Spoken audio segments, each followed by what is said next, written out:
வணக்கம். இன்றைக்கி நம்ம எந்த புத்தகத்தை பற்றி பார்க்க போகிறோம்னு பார்த்தீங்கன்னா, ஹோலி ஜாக்சன் எழுதிய குட் கேர்ள் பேட் பிளட் அப்படின்ற புத்தகத்தை பற்றி தான் பார்க்க போகிறோம். இந்த புத்தகம் ஆல்ரெடி ஹோலி ஜாக்சன் எழுதி வெளியான த good girl guided to the murder அப்படின்ற புத்தகத்தோட சீக்வல் தான் இந்த புத்தகம். அதில் எல்லா கேரக்டரும் இந்த புத்தகத்துலேயும் வராங்க.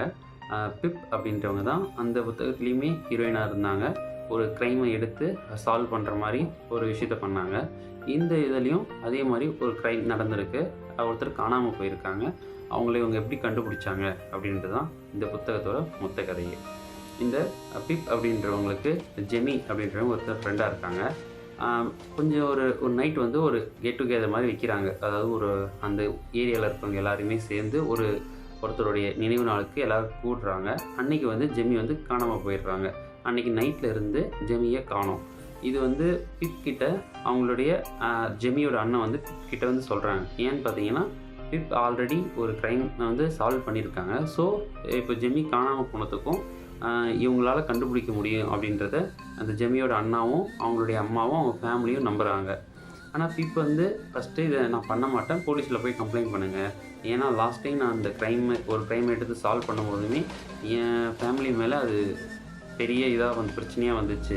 லைக் அந்த கிரிமினல் இவங்க ஃபேமிலி அட்டாக் பண்ணுற மாதிரியும் இவங்க நாய் கொண்டுட்ட மாதிரியும் அந்த மாதிரி நிறைய விஷயம் நடந்தது. அதனால் திரும்ப நான் இந்த மாதிரி எந்த க்ரைம்லையும் ஈடுபட மாட்டேன் அப்படின்னு சொல்கிறாங்க.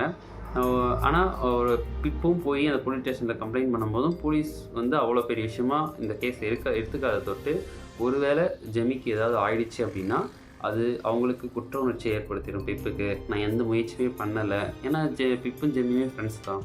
ஸோ எந்த முயற்சியுமே பண்ணாமல் ஒருத்தர் இறந்துட்டாங்கன்னா என்ன ஆகிறது அப்படின்ற பயம் பிப்புக்கு வர்றதுனால சரி நாமளே இந்த கேஸ் எடுத்து சால்வ் பண்ணலாம் அப்படின்னு சொல்லிட்டு அன்னிலேருந்து ட்ரை பண்ண ஆரம்பிக்கிறாங்க. சாதாரணமாக ஃபஸ்ட்டில் ஜெமி காணாமல் போயிருப்பாங்கன்னா அவங்க வீட்டை விட்டு வெளியே போயிட்டு இல்லை எங்கேயாவது போயிருப்பாங்களோன்னு தான் நினச்சாங்க.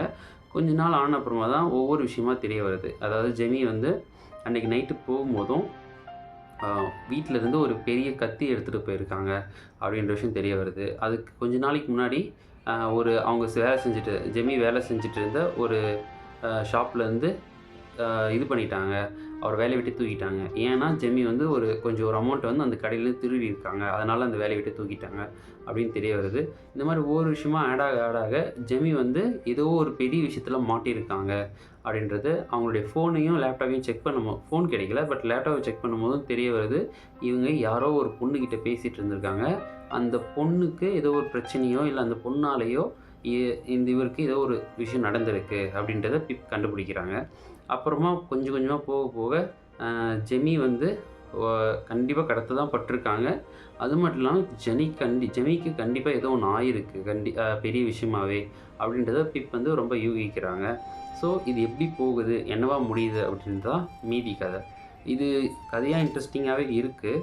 ஆனால் இந்த good girl guided to the murder அந்த புத்தகத்தில் வர மாதிரியே இந்த புத்தகமும் கொஞ்சம் பெரிய புத்தகமாக இருக்கிறதுனால ஒரு பாயிண்ட்டுக்கு மேலே சலிப்பு தட்ட ஆரம்பிச்சிடுது. ஹோலி ஜாக்சன் நல்லாவே எழுதுகிறாங்க, பட் ஏன்னு தெரியல அந்த புத்தகத்தை படிக்கும் போதும் போர் அடிக்க ஆரம்பிச்சிடுது. ஒரு பாயிண்ட்டுக்கு மேலே என்ன தான் சொல்ல வரீங்க இல்லை என்ன தான் பாயிண்ட்டு விறுவிறுப்பாக போகிறதுக்கு பதிலாக ஒரு சலிப்பு தட்ட ஆரம்பிச்சிடுது. அந்த பிரச்சனை அந்த புத்தகத்துலேயுமே இருந்தது, இதுலேயுமே இருக்குது. ஆனால் யாராவது க்ரைம் நாவல் நான் ரொம்ப விரும்பி படிப்பேன். எனக்கு கடைசியாக வர அந்த யார் குற்றவாளி அப்படின்ற விஷயம் எனக்கு தெரிய வந்தால் போதும், அது வரைக்கும் நான் எவ்வளோ நேரம் வேணால் படிப்பேன் அப்படின்றவங்களுக்கு இந்த புத்தகம் சரியாக இருக்கும். பட் இன்னும் கிறிஸ்பியாக படிக்கணும், சின்னதாக இருந்தாலும் இன்னும் இன்ட்ரெஸ்டிங்காக இருக்கணும் அப்படின்னு பார்த்தீங்கன்னா ஆக்சுவலாக தமிழ்லேயே இன்னும் நிறைய புத்தகங்கள் இருக்குது. அந்த புத்தகத்தை ட்ரை பண்ணலாம். பட் ஒரு டைம் படிக்கலாம். ரொம்ப பெருசாக ரொம்ப போர் அடிக்காமல் இல்லை ரொம்ப ஏமாந்து போக முடியாமல் இது என்னடா இவ்வளோதானா அப்படின்ற அளவுக்கு போக முடியாத அளவுக்கு ஓரளவுக்கு நல்ல புத்தகமே சொல்லலாம். The good girl and bad blood by Holly Jackson. Thank you.